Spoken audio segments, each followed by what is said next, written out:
Let's look at some word problems involving decimals. Our first example, a woman works a 29-hour week at a part-time job while attending classes at a community college. Her weekly gross pay is $251.43. We need to find her hourly rate of pay. Anytime you're looking for a rate, when we divide. So we'll take 29 and divide it into the gross pay.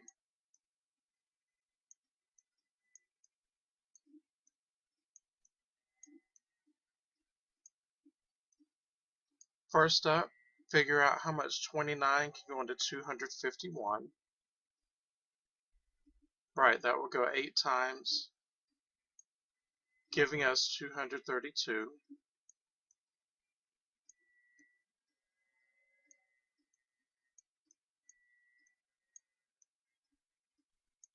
Bring down the next digit.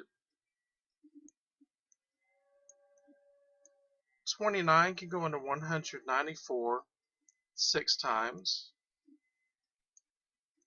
giving us 174.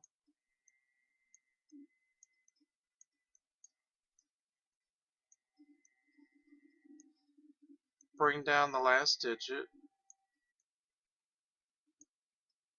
29 can go into 203 7 times,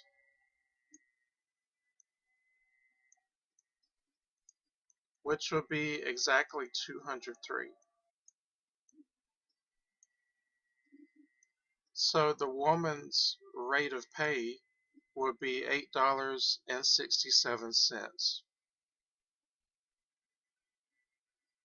In most cases, look for keywords or phrases to help you solve word problems. Let's look at another example.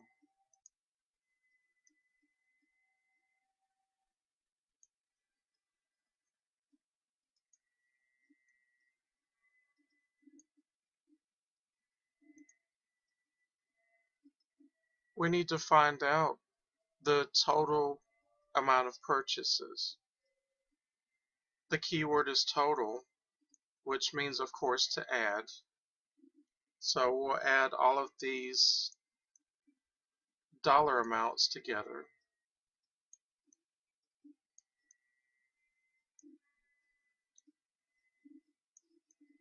Whether you are adding or subtracting decimals, line up the decimal points as well as your digits.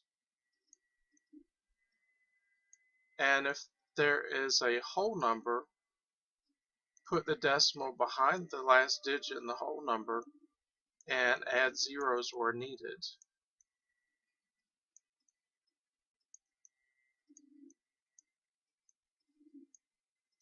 So when you add these together, our grand total is $82.06.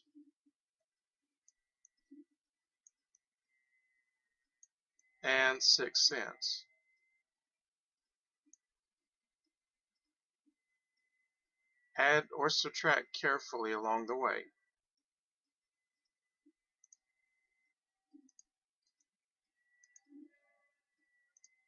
Let's look at another question.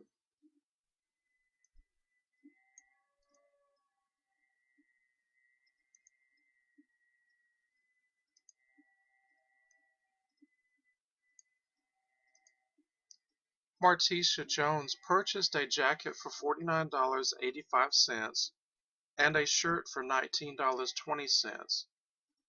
She paid with a $100 bill. How much change did she receive? Well, you could take each purchase and subtract individually from 100 to get the amount of change. Or you could add the purchases together and subtract that amount from 100. I'm going to do that. Just take 49.85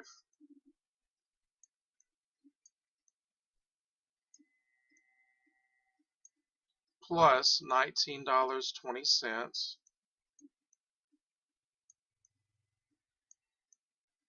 to get the total first.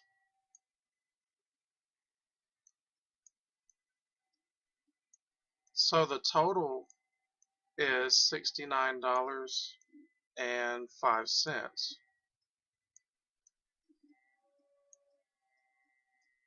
We take this total and subtract it from 100.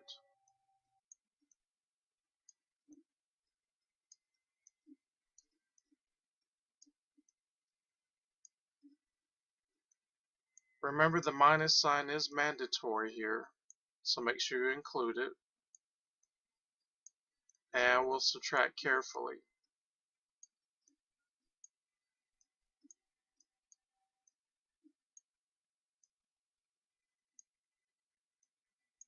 If you have to borrow a lot, take your answer and add it back to the last number to see if it adds up to 100.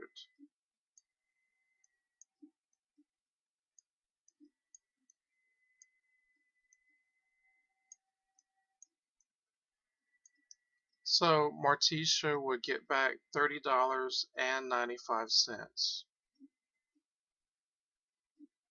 Again, check your answers whenever you have the opportunity.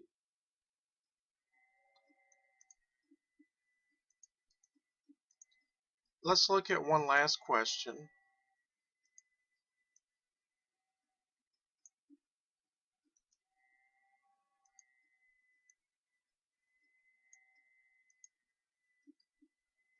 Laura earns $6.65 per hour as a telemarketing employee. One week she worked 27 hours. What was her gross pay before any deductions? Use your common sense or what you already know in the real world. Right, we would have to multiply to find the gross pay. So we'll take $6.65 times 27 and just multiply carefully.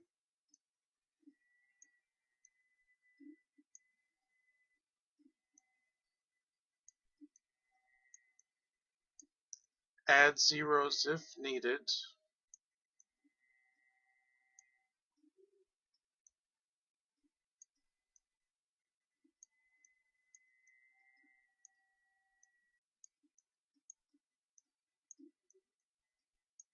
And in our final answer,